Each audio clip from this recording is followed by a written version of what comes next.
Allez, tac. On est bien là. Tac. Oh, pardon. Excusez-moi. Cette vidéo est sponsorisée par Raid Shadow Legends. Non, en fait, pas du tout. Pas du tout sponsorisé. J'aimerais bien, ça fait un peu d'argent, mais non, pas du tout. On est là pour le fameux FAQ, la foire en question. Vous m'avez posé pas mal de questions. Je vous avais dit, si j'en ai suffisamment, je vous en ferai une vidéo. Donc pour le coup, bah voici, en vidéo. On est un petit peu sur là où je joue avec mes potes. C'est un peu bureau, où j'essaie de tourner des trucs, où j'essaie de faire des photos. La bibliothèque de jeux qui est juste derrière moi, c'est un peu le bordel en fait, vous voyez pas, mais... Bienvenue avec Auré Bordelais Games, on va répondre aux questions que vous m'avez posées. J'ai préféré faire une vidéo parce que je trouve qu'on peut aller un peu plus loin dans les explications. Les répondre en story c'est cool aussi parce qu'en fait ça donne pas mal d'interactivité, c'est assez rapide sur le fait de répondre aux questions. Mais... j'avais vraiment envie de faire voilà, cette vidéo pour aller un petit peu plus loin, vous donner plus d'explications, parler un petit peu plus de moi. Et ça aussi, on en parlera sur la fin. Allez, on est parti. Alors, il faut que je reprenne les questions.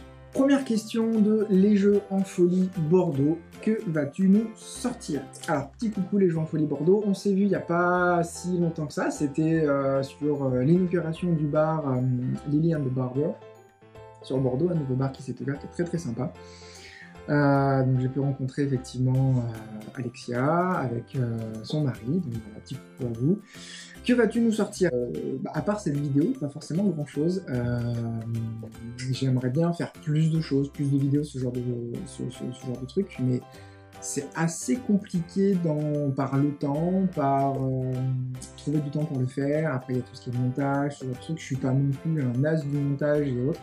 J'ai plein d'idées qui à 100 à l'heure dans tous les sens, mais voilà, je tâtonne sur le montage, je fais pas mal de choses sur iMovie, pas forcément sur d'autres trucs, donc voilà, je fais, par rapport à avant, je fais des trucs qui sont un peu mieux, je trouve que c'est un peu plus sympa, un peu plus d'interactivité, mais voilà, j'ai encore pas mal de choses à apprendre, je regarde pas mal de petits tutos. J'aimerais bien vous faire des vidéos, en fait j'ai énormément d'idées peut-être pour lancer une chaîne YouTube, faire des trucs vraiment à mon image. Alors, toujours faire des trucs un petit peu stylés comme ça, marrants, mais faire après des plus gros montages sur des projets un peu plus intéressants. Mais voilà, je travaille l'idée, je vais voir si ça plaît, peut-être que je vous en parlerai pour savoir si vous, ça vous plaît et que vous serez peut-être amené à aller voir ce genre de vidéo. Donc voilà, chaque chose en son temps. Pour l'instant, je sors cette vidéo FAQ, on verra déjà le retour que ça a. Une autre question, c'est l'X... excuse-moi si je si je défonce ton pseudo. Alors c'était surtout par rapport... sinon ton pseudo me trigger à chaque fois puisque mon prénom est réellement Auré. Bah écoute, moi c'est Aurélien. On m'appelle souvent Auré, voire Aurel, mais voilà, c'est Auré. Donc écoute, on a le même surnom, on a le même prénom, donc voilà, les meilleurs. Ensuite, les jeux d'ose. Quand est-ce que tu m'invites? Bon, je sais pas qui c'est ce gars, on va passer. Non, les jeux d'eau, ça fait partie du groupe qu'on est, les Ludi Boys, donc on vous en a déjà pas mal parlé. Tous les trimestres, on va élire un mois, justement, du trimestre passé. Donc vous avez déjà vu tout ce qui est vidéo de Il était un jeu avec Tom, de Game Trotter avec Lobis. Il y en a plein d'autres, il y a Exojou, il y a Plateau de jeu. On a 2 Belges également avec Born to Play the Game, Cédric Baelen. On a énormément d'autres personnes. En fait, on est 11.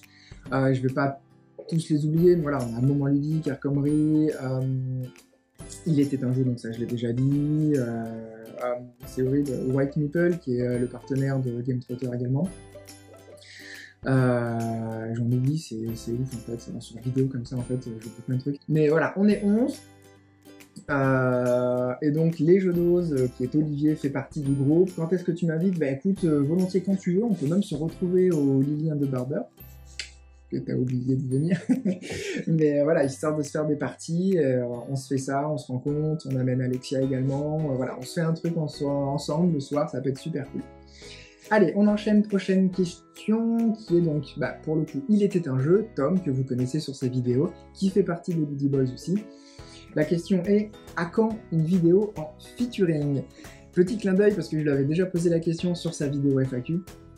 c'est un projet qu'on essaie de mettre ensemble, donc je vous en dis pas plus, c'est une surprise, on essaie de faire ça, c'est compliqué, lui il a grave de boulot par rapport à son activité professionnelle, donc voilà, je vais essayer d'un peu plus pousser tout le truc pour faire le gros du boulot, pour qu'après lui il ait juste à amener ce qu'il doit amener dans sa vidéo, peut-être faire le montage, parce que je pense qu'il est meilleur que moi. Donc voilà, bah écoute, volontiers, on travaille dessus, sur cette vidéo à faire ensemble, franchement ça me fait super plaisir. On enchaîne les questions avec... alors beaucoup de questions de Super Juju, que je salue au passage, salut. 3 jeux que tu n'aimes pas, je pense, la question ça doit être ça. 3 jeux que j'aime pas. Alors, parler des jeux qu'on n'aime pas, c'est toujours particulier parce qu'en fait, à côté, je vais dire des jeux que j'aime pas, mais il y a des gens qui vont me dire « Ah, attends, mais moi, j'adore ce jeu, comment ça se fait que t'aimes pas ça? Franchement, vas-y, rejoue. » Mais rejouer à ce jeu, ça me dérange pas du tout. Des jeux que j'aime pas, j'en ai pas énormément. La plupart des jeux que je vais acheter, auxquels je vais jouer, c'est parce que c'est voilà, des jeux qui me tentent, qui me donnent envie. J'ai un peu vu le background du jeu, donc je sais que ça va me plaire. Mais pour le coup, effectivement, il y a un jeu que j'attendais beaucoup, on en a pas mal parlé. C'est un jeu en plus dans l'univers d'un jeu que j'adore, et je vais vous le montrer pour le coup. C'est cool d'avoir la bibliothèque derrière, parce que moi je peux vous le sortir. Ganymede est un jeu que j'adore énormément. Sorti, c'est Sorry We Are French. Franchement, c'est un jeu que j'ai adoré jouer. On joue on va jouer assez régulièrement avec des potes. Je leur ai fait connaître et vraiment ils ont adoré. Et donc, dans l'univers de Ganymede, je parle devant la caméra, Déméter. J'en attendais beaucoup, on est sur le même type graphisme, en plus dinosaure, un flip and write, j'ai adoré pour le coup, comment il s'appelle, Welcome to. Donc j'en attendais beaucoup, peut-être trop pour le coup, et en fait quand j'y ai joué, j'ai commencé surtout à jouer en solo, et en fait j'ai pas trouvé ça ouf en fait, je m'ennuyais, colorier les bouts de dinosaures, j'ai pas trouvé ça super stylé. J'y ai rejoué quand même beaucoup de fois, je me suis, alors pas forcé, mais je me suis dit on va y rejouer, c'est fun, on va continuer, et en fait non, j'ai jamais trouvé le fun en fait dans ce jeu, je comprends pas. Alors ça vient de moi, hein, les autres personnes qui le trouvent bien, tant mieux, amusez-vous bien avec, c'est cool, mais je sais pas, moi ça m'a pas rendu fou. Alors je l'ai expliqué à des amis, on a joué ensemble, je l'ai expliqué vraiment d'une façon très très neutre. J'ai pas mis mon ressenti dedans, je l'ai expliqué comme j'explique tous mes autres jeux quand ils viennent et qu'on joue ensemble. Et pareil, le ressenti à la fin, en fait, si vous voulez, toute la partie s'est passée dans un silence absolu. C'était... Ouah, enfin, ok, on arrive à la fin, heureusement, parce que, voilà, j'ai pas... on n'a pas aimé le jeu, j'ai pas aimé le jeu, et c'est l'un des jeux que j'ai pas forcément aimé. Un autre jeu où je vais me faire taper dessus que j'ai pas aimé, c'est Seven Wonders. Ouais, désolé. Il y a des gens qui l'aiment pas, je crois. Il y a beaucoup de gens qui l'aiment, et il y a beaucoup de gens qui l'aiment parce qu'en fait, c'est le jeu par lequel les gens sont rentrés dans le jeu de société, on va dire, un peu moderne, de nouvelle génération. Moi, c'est pas ce jeu qui m'a fait rentrer dans la nouvelle génération. C'est des anciens jeux type Splendor, Carcassonne un petit peu, Kailus, c'est vraiment une génération encore bien avant, une génération même, on va dire, 10 ans avant Seven Wonders, si je dis pas de bêtises, comme là, c'est le nouveau Seven Wonders qui est sorti, enfin nouveau, c'est une nouvelle feature qui est sortie, c'est parce qu'il est sorti en 2010, donc là on est en 2020. Moi, c'est des jeux qui remontent à 2000, 2005, ce genre de choses. Donc en fait, voilà, Seven Wonders n'a pas du tout été un jeu pour moi qui m'a fait rentrer dans le jeu de société. J'en avais d'autres, et Seven Wonders a été un jeu qui a été publicité énormément, qui a reçu énormément de prix. Et beaucoup de gens l'adorent. Moi, en fait, j'y ai joué. C'est peut-être le contexte qui m'a fait ne pas l'aimer, c'est que j'ai joué avec des gens qui le connaissaient très très bien, ils m'ont pas énormément expliqué le jeu puisqu'on se retrouvait dans une assos quand on y a joué. Et en fait, j'ai subi la partie plus qu'autre chose. J'y ai trouvé des trucs sympas, mais voilà, moi j'étais sur d'autres jeux pour le coup, et en fait, ce jeu, j'en ai ressorti en mode ouais, bon, pas oufissime quoi. Donc, je suis pas arrivé dans le jeu en me disant ah, ce jeu il est excellent, puisqu'en fait, on était déjà sur du 2013-2014, donc le jeu avait 3-4 ans, et même s'il avait déjà une belle renommée, mais pas la même renommée que peut-être de maintenant. Donc voilà, le jeu, je ne l'ai pas trouvé ouf. Alors, rejouer avec d'autres personnes, je dis pas non, parce qu'en fait, peut-être que je vais changer d'avis par rapport à ça, mais voilà, c'est pas un jeu qui fait partie de mon top 10, top 20, top 50, c'est un jeu que j'apprécie pas énormément. Donc désolé pour ceux qui l'aiment beaucoup, tant mieux pour vous, mais voilà, moi c'est pas mon jeu phare, et c'est pas un jeu que j'apprécie énormément. Un troisième jeu que j'aime pas, donc, je parlais du Roi des Nains. Effectivement, j'étais pas très fan des jeux d'ambiance, je l'ai déjà dit, je le redis un petit peu. Mais pour le coup, c'est un jeu que j'avais joué avec des amis qui jouaient énormément. Il faut voir que si on joue avec des gens qui connaissent énormément le jeu, mais d'une façon très compétition, et qu'ils vous laissent peu de chance, c'est vrai que parfois, on peut très, très vite pas accrocher au jeu, parce qu'en fait, les autres ils savent tout faire et tout, et c'est un peu le problème que j'ai peut-être eu avec Seven Wonders, c'est pour ça je le dis. Mais bon voilà, en tout cas ce jeu-là, petit jeu d'ambiance avec des cartes, on a à chaque fois il y a une sorte de mission qui va changer, on est sur des jeux de pli, moins les trucs que j'aime. J'avais beaucoup de mal, je préférais qu'on passe à d'autres jeux, un peu au-dessus, mais il y a d'autres jeux d'ambiance type cartes comme Camelot que j'aime beaucoup par exemple, mais le Roi des Nains, je sais pas, il y a un truc qui me dérangeait dedans. Et dernièrement, on y a rejoué, alors dernièrement, ça remonte avant le confinement d'ailleurs, je crois. Et je me suis surpris à l'apprécier. Dès le début, j'avais dit, chier, j'aime pas le jeu et tout, vas-y, on y joue quand même, parce que c'est bon, je vais pas imposer tous mes jeux. Et en fait, au bout d'une, 2, 3 parties, je commençais vraiment à apprécier le jeu. Alors, ça veut pas dire que je gagnais et que donc j'appréciais. Je me suis fait rétamer 2-3 fois, ou d'autres, j'étais pas trop mal, mais peut-être que j'étais rentré dans une dynamique de ce jeu qui était plus intéressante pour moi, et à ce moment-là, j'ai commencé à apprécier le jeu. Donc voilà, donc pour le coup, des jeux que j'aime pas, il y avait les deux, 3, lui j'ai changé un peu d'opinion, je dis pas que Seven Wonders, je changerai peut-être d'opinion un jour si j'y rejoue avec certaines personnes. Allez, on continue, on enchaîne, parce qu'au final, on passe beaucoup de temps sur cette vidéo. Toujours Super Juju pour le coup qui me pose la question, qu'est-ce que tu penses de la vallée des marchands ? Alors, donc, comme je l'ai dit, on fait partie des Luddy Boys, et la vallée des marchands, l'ère des commerçants, donc c'est le deuxième, a reçu notre label Luddy Boys, recommandé par les Luddy Boys sur le deuxième trimestre. C'est un jeu que, donc, dans l'ensemble, on a énormément apprécié. Alors, tout le monde n'a pas voté pour celui-ci, mais c'est celui qui ressort parmi tous les votants. Donc, on est sur un deck building. J'avoue que moi, je suis très très fan de la première heure de Dominion en termes de deck building. Que je trouve vraiment juste excellent, simplicité. Alors oui, il a un peu vieilli, c'est pas super joli le genre lui-même, mais je trouve qu'il fonctionne toujours aussi bien, toujours aussi efficace avec des extensions. Il y en a énormément, ça apporte tellement au jeu. Donc voilà, moi les deck building, c'est vraiment ce côté Dominion, et donc la vallée des marchands, l'ère des commerçants, je l'ai trouvé vraiment très très sympa. Je l'apprécie beaucoup. En fait, il apporte des petits plus. Alors déjà le fait qu'il y ait plusieurs combiner différents decks, il y a plusieurs types de cartes en fait à l'intérieur, donc c'est plutôt bien foutu. On peut le combiner avec le premier, ce qui est super excellent. Le troisième va sortir, on pourra le combiner aussi avec, donc ça c'est vraiment très bien. Et en fait, la petite particularité de ce deck building, c'est qu'effectivement, on va devoir pas juste accumuler des points de victoire, c'est pas ça le délire, c'est d'avoir le plus bel étal. Donc en gros, c'est créer des étals de 1 à 8 dans l'ordre, et vraiment numériquement de 1 à 8. Donc on va récupérer des cartes, le principe du deck building, on va améliorer son jeu, mais il va falloir poser des cartes sur la table qu'on ne pourra plus utiliser puisque ça va être des cartes qu'on va créer pour son étal.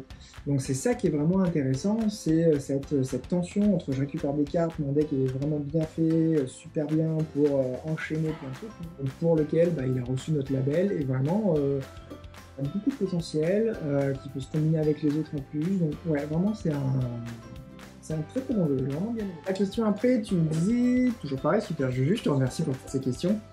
Alors, tu connais Exposition Universelle? Si oui, qu'est-ce que tu en penses? Alors, Exposition Universelle, je le connais de nom, de visu, j'en ai vu comment il fonctionnait avec la vidéo de Yandrev, vidéo règles. Je trouve que alors, le jeu m'intriguait beaucoup, la forme de son plateau, les mécaniques étaient plutôt sympas, je ne l'ai jamais acheté, peut-être si je le trouve en occasion, je l'achèterai et j'y jouerai, forcément, mais là, comme ça, tout de suite, il me fait pas forcément envie, parce qu'en fait, il y a tellement d'autres jeux qui sortent, qui sont sortis, que j'ai jamais acheté, que j'aimerais acheter en priorité. Donc celui-ci, il m'intrigue, mais en soi, pour le coup, je peux pas t'en parler parce que je l'ai jamais joué, mais regarde la règle, vidéo règle. Il me semble que c'est ça, exposition universelle. Alors pour le coup, c'est Chicago, je crois. Mais non, vraiment, il a l'air super sympa. Franchement, ouais.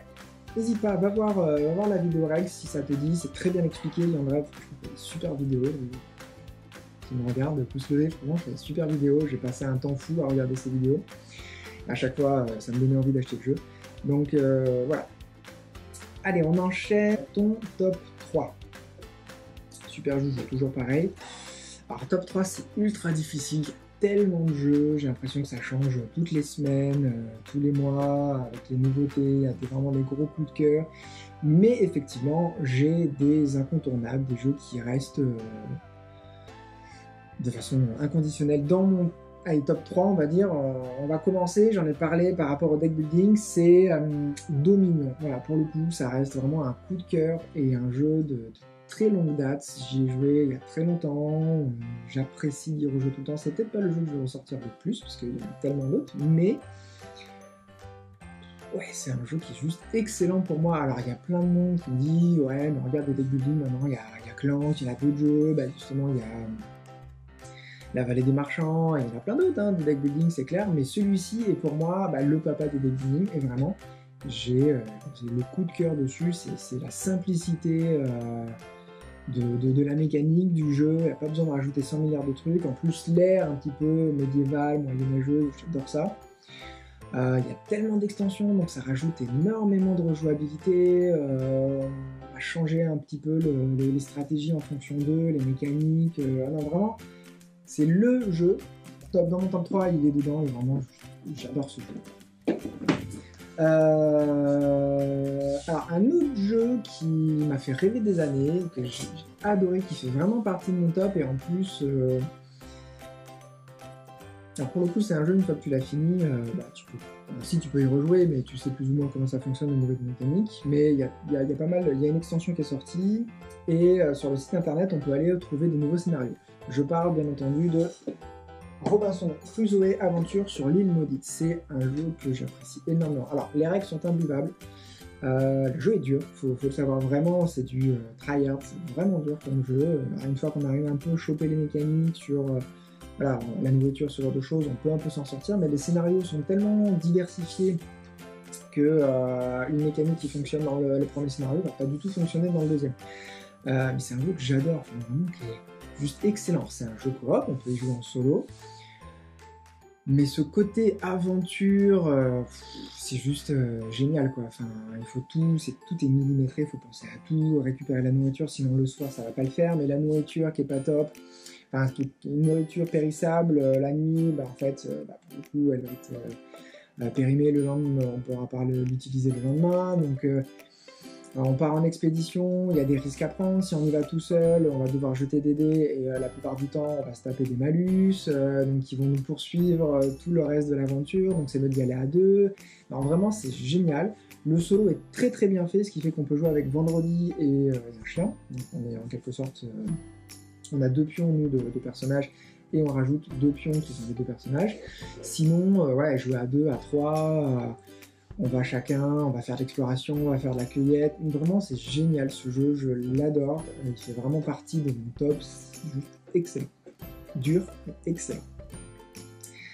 Alors pour le coup, dans un même thème, j'avais essayé il y a très très longtemps, il est plus édité, c'était chez Yellow, c'est Naufragé, qui reprend quasiment un peu la même chose, un esprit coopération, mais avec un petit esprit compétition derrière. C'est-à-dire que c'est un peu le premier qui va réussir à s'échapper. Il peut y en avoir qu'un, mais on est obligé de travailler ensemble. Alors, il y a un peu du Galapagos pour le coup, mais en mode high level sur le mode survie quoi. Enfin, vraiment, il y a différents plateaux, il faut partir en exploration, mais il faut vraiment bien réussir à faire son camp, le lit, le feu. Et vraiment, c'est un jeu que j'apprécie beaucoup, que j'arrive pas à retrouver même en occasion, c'est super compliqué. Donc voilà, super jeu, et un peu dans la même veine, mais plus type carte plus petit, c'est l'Expédition Perdue. Pareil, c'est encore, ça peut jouer solo, ça joue en coopération. Voilà, il y a toujours ce côté aventure, pas facile en plus à jouer en solo le jeu, donc voilà, ça c'était mon deuxième. Troisième jeu.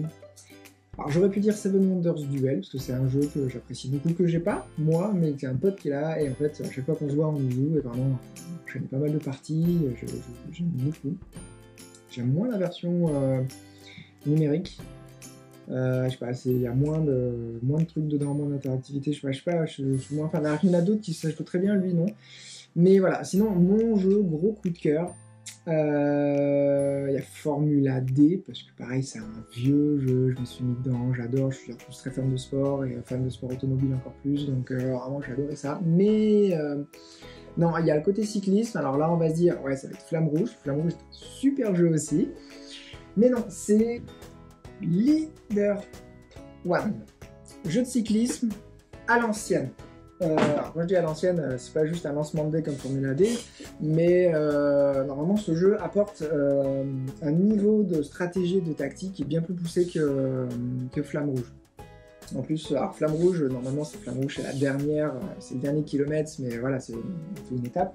Là, Leader One, on est vraiment sur une grosse étape. Pareil, on retrouve des petits cyclistes, alors on en a 3, alors que dans Flamme Rouge on en a que 2. En fait, on a le leader, le grimpeur et le sprinter. Et on est sur des hexagones, enfin c'est légèrement différent, mais le principe, voilà, on construit aussi son circuit. Mais ça apporte beaucoup plus de stratégie, puisqu'en fait on a un niveau global d'énergie qu'il va falloir garder jusqu'à la fin. Donc en fait c'est pas les cartes, il y a un peu du hasard, on choisit les cartes, non, on n'est pas trop dans ce style-là, là on est vraiment plutôt dans un style de... voilà, on a cette énergie-là, et en fait on a des déplacements gratuits, mais forcément si on fait que des déplacements gratuits on n'avance pas trop, donc on va devoir faire des déplacements payants, et donc en fait on puise effectivement dans cette énergie. Donc il va réussir à bien gérer sa course pour aller jusqu'au bout.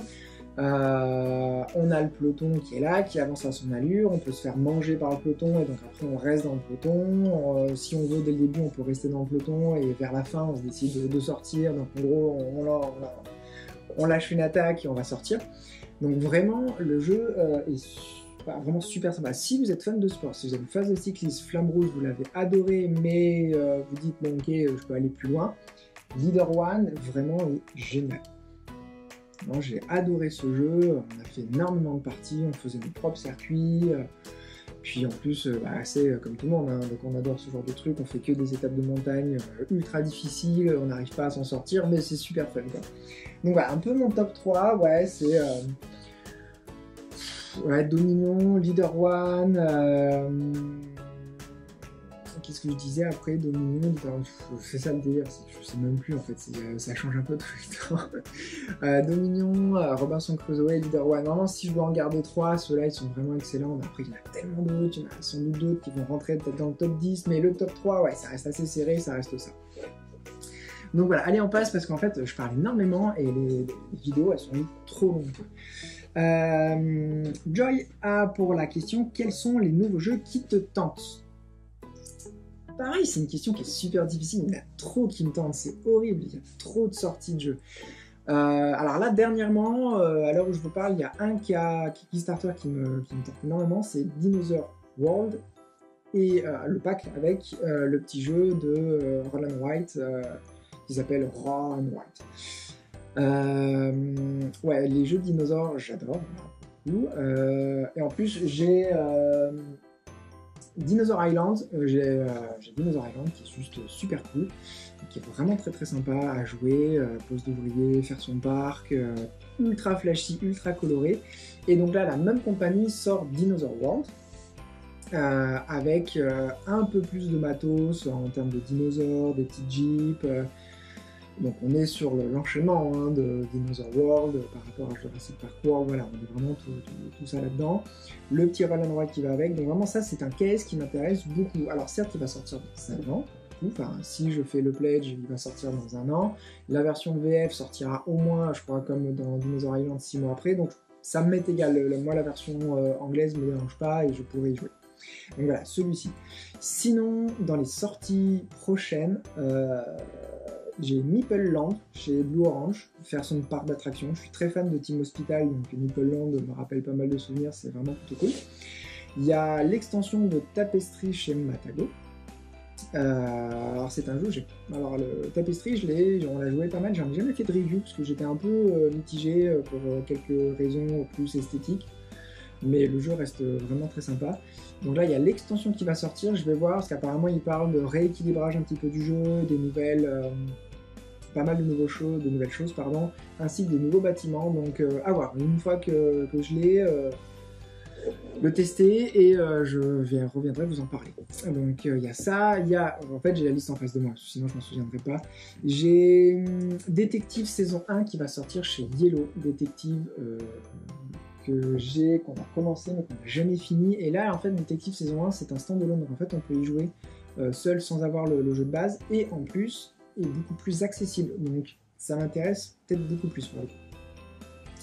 J'ai Le Dilemme du Roi, également chez Yellow, je l'ai vu pas mal dans la version anglaise, donc tous les comptes américains ou autres l'ont déjà joué, il est déjà sorti pour eux je crois.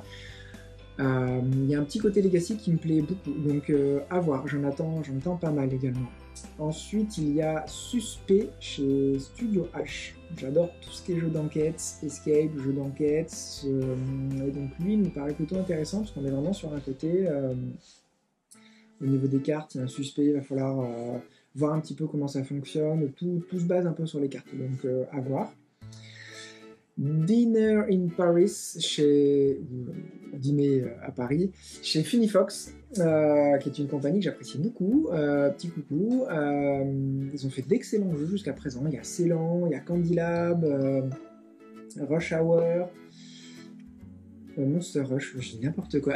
Monster Rush, non vraiment ouais, c'est un gros jeu comme Ceylan, et donc tous les teasers, les images et tout, ça m'a bien plu, donc ouais, j'en attends beaucoup de celui-ci aussi.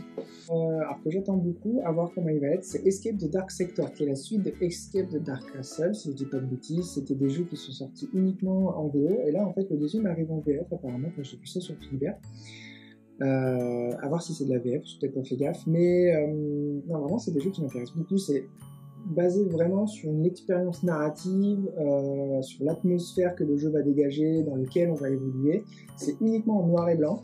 Les cartes, les dés, la boîte, tout est en noir et blanc. Donc vraiment, voilà, c'est une forte ambiance et forte atmosphère.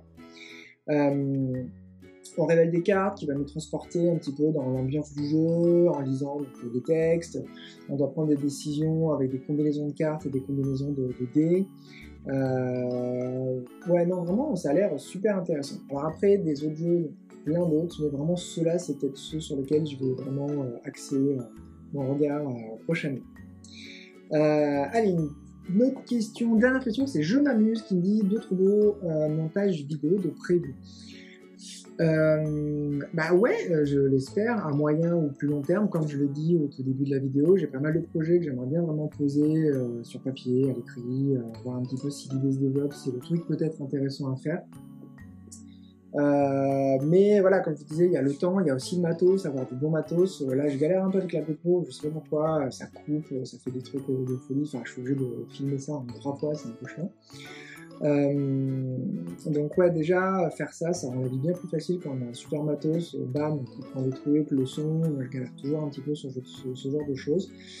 Mais voilà, l'idée c'est toujours de continuer en essayant de faire des petits teasers, trailers comme je fais sur certains jeux, comme j'ai pu le faire sur Expédition Perdue,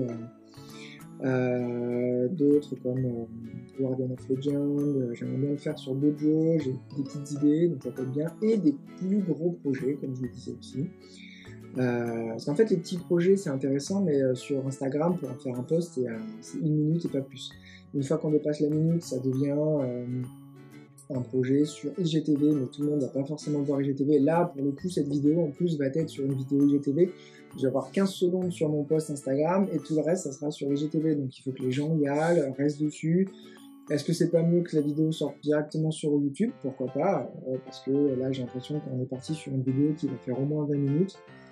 donc je vais voir si je peux un peu la couper. Mais ouais, c'est pareil, c'est si je lance sur YouTube, est-ce que je fais des vidéos toutes les 2 semaines, avoir l'idée, faire des trucs, enfin voilà, il faut vraiment que j'ai un projet qui tienne la route, que les gens aient envie de le faire. Donc d'autres montages vidéo, oui, clairement, j'en ai l'idée. Maintenant, j'en ai l'envie, j'en ai l'idée, mais voilà, faut que je me lance aussi, faut peut-être le matos, je sais pas. Je me répète, j'arrête, voilà, super, merci beaucoup pour les questions. Et on arrive en fin de vidéo, donc, du coup. Et j'ai ce magnifique t-shirt. Donc voilà, le truc que je vous tease depuis pas mal de temps, le truc que je vous montre à chaque fois, c'est ce fameux t-shirt, t-shirt free avec un QR code bleu dessus. Donc déjà, je remercie avant tout QR Games qui me l'ont offert très gentiment. Donc en fait, c'est QR code, donc vous le scannez et vous allez automatiquement en fait être dirigé sur un petit jeu. Alors il y a 3 types de jeux, il y a le petit jeu de doigts, il y a un jeu de mime et il y a un autre petit jeu avec des questions-réponses. Tout ça c'est très bien expliqué sur le site internet où vous pouvez y aller, c'est qrgame.fun. Donc voilà, on me l'a offert, on m'a dit bah écoute si tu peux en parler volontiers. Alors déjà le t-shirt, je tiens à le dire, j'ai déjà reçu des trucs, la qualité est moyenne. Vraiment, c'est une très bonne qualité de t-shirt. Quand j'ai vu la marque derrière, je me suis dit, j'ai peur, mais en fait, non, le tissu est épais, je l'ai lavé pas mal de fois. Rien ne part. Et ça, c'est un point que je souligne, parce que franchement, dès qu'on achète quelque chose en ligne et qu'on n'a pas pu essayer, on a toujours un petit peu peur, surtout sur ce genre de choses, un QR code placé sur un t-shirt, on fait peut-être plus attention au QR code qu'à la qualité du polo. Non, le polo, enfin, le t-shirt est vraiment de très très bonne qualité. Donc on m'a dit parle-en et tout, ça peut faire de la pub, je sais pas, volontiers, franchement. En plus le principe je le trouve super sympa d'avoir un QR code, vous scannez, il y a, voilà, chaque QR code va aller sur un petit jeu, c'est unique, enfin le système je le trouve super sympa. Et pour aller un peu plus loin, parce que j'ai parlé avec eux, le mec est très très sympa qui gère bien le truc. Pour être tout à fait honnête et franc avec vous, en fait, peut-être que je vais rentrer dans ce qu'on appelle un partenaire privilégié. Donc en gros, je vais avoir de temps en temps, quand il y a des nouveautés, un sweat ou un polo, pour continuer à vous en parler. Mais surtout, si ça vous intéresse, les choses que je vais vous montrer, il y a différentes couleurs. En termes de QR code, c'est toujours la même chose. Après, il y a un autre petit dessin qui change un petit peu. Mais voilà, il y a de sweats, t-shirts. Il y a la même chose pour femmes après également.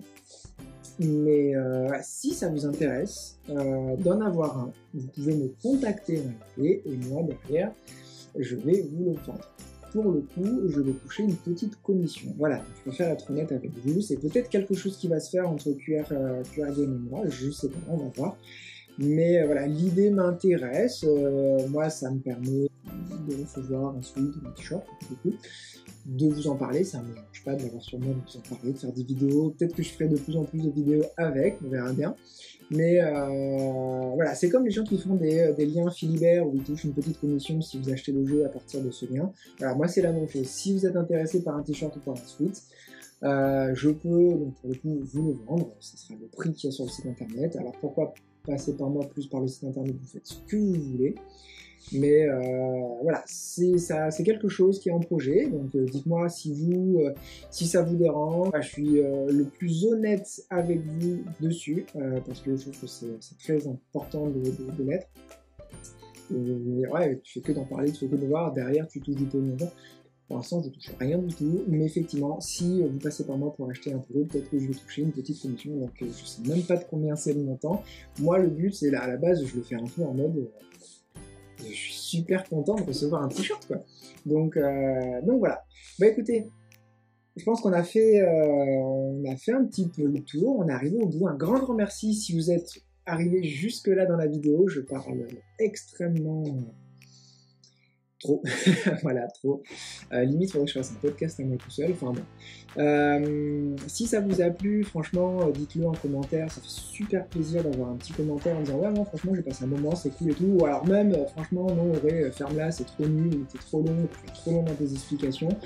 Peu importe, ça me fait toujours plaisir de recevoir un commentaire, un petit like, un petit commentaire. Je fais comme les trucs YouTube, vas-y, abonnez-vous, tout ce que vous avez par la tête qui vous semble intéressant, moi ça me fait super plaisir, donc allez-y, volontiers. Je vous dis à très vite sur Instagram, à une prochaine, sur peut-être en vidéo, IGTV, voire YouTube, j'en sais rien, donc Merci à vous, et sur ce, bah allez, bon jeu, à plus.